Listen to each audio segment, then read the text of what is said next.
พวกสปริงเกอร์ไหมอะไรที่จะก่อให้เกิดความเสียหายไหมฉะนั้นก็ต้นไม้ที่ลูกหลานช่วยกันปลูกคณะครูช่วยกันปลูก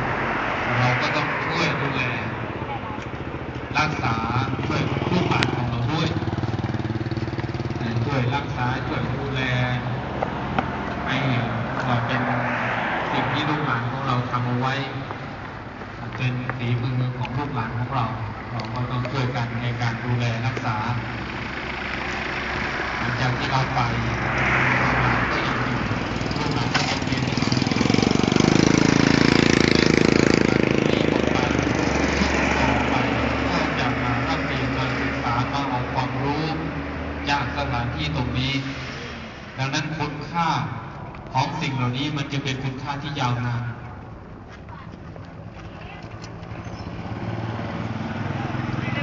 เมื่อมีคุณค่าที่ยาวนานเราก็ต้องช่วยกันรักษาโดยเฉพาะเรื่องของโรงเรียนนะครับญาติโยมญาติธรรมทุกท่านเรื่องของโรงเรียนเป็นสถานที่ที่พ่อปกเป็นสถานที่ที่แหล่งเรียนรู้ของทุกๆคน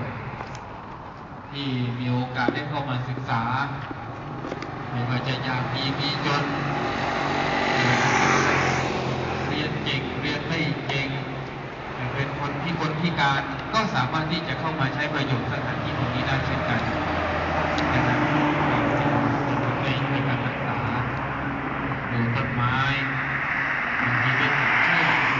อกฟางเชือกอะไรก็แล้วแต่ก็ที่ต้นไม้พอตื่นเช้าขึ้นมาก็ต้องเก็บเชือกออกอย่าไปผูกติดไว้เดี๋ยวต้นไม้ก็จะกิ่วจะคลอดนะจะยกภูมาใบกับน้ำที่มันมาหมอกดีใจเสียงชัยโยก็ชนะแล้วว่าสันชนะแล้วไม่ชนะใครแต่ว่าชนะตนเองเอาชนะตนเองเอาชนะความรู้สึกของตนเองได้ใจชนะจากการเอาชนะตัวเองไม่ยอมแพ้ต่อความขี้เกียจขี้คร้านของตัวเองในที่สุดก็เดินทางมาจนถึง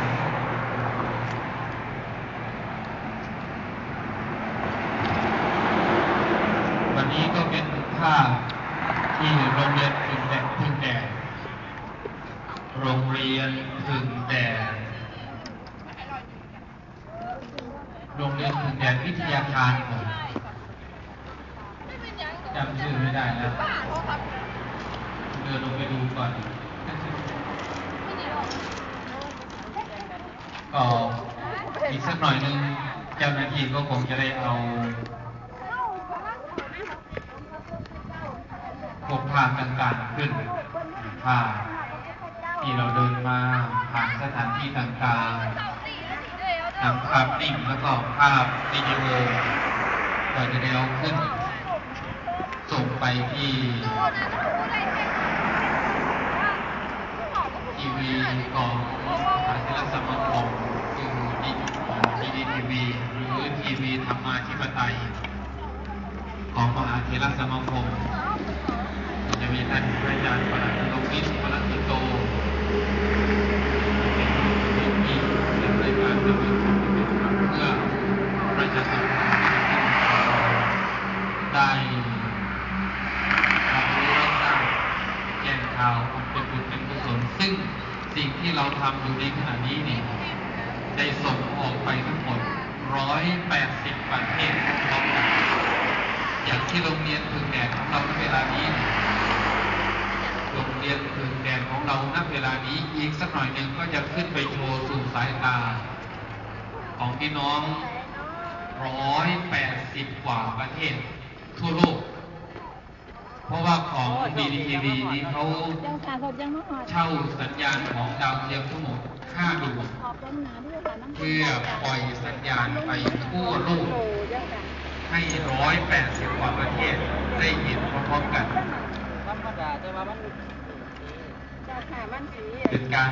ส่งคืนผ่านสื่อต่างๆของทีวีในยุคปัจจุบันแล้วก็ถือว่าเป็นโอกาสดีของพี่น้องชาวพุทธที่มีโอกาสได้ใช้สื่อในการนำเสนอหลักธรรมคำสอนขององค์สมเด็จพระสัมมาสัมพุทธเจ้านอกจากนั้นก็ยังให้พระสงฆ์ได้มีโอกาสได้เข้าถึงสื่อในการนำเสนอพระธรรมคำสอนมันสัตว์บ่หรอว่าเป็นโอกาสดีของพระสงฆ์ที่มีโอกาสบางท่านอย่างเช่นท่านผู้อำนวยการทีวีธรรมาธิปไตยหรือว่าดีทีวีท่านพระอาจารย์ดร.พระมหาปราโมทย์ประโมทโยอันนี้ท่านจบด็อกเตอร์ทางด้านนิเทศศาสตร์ดีว่าจบทางด้านการสื่อสารมาโดยตรง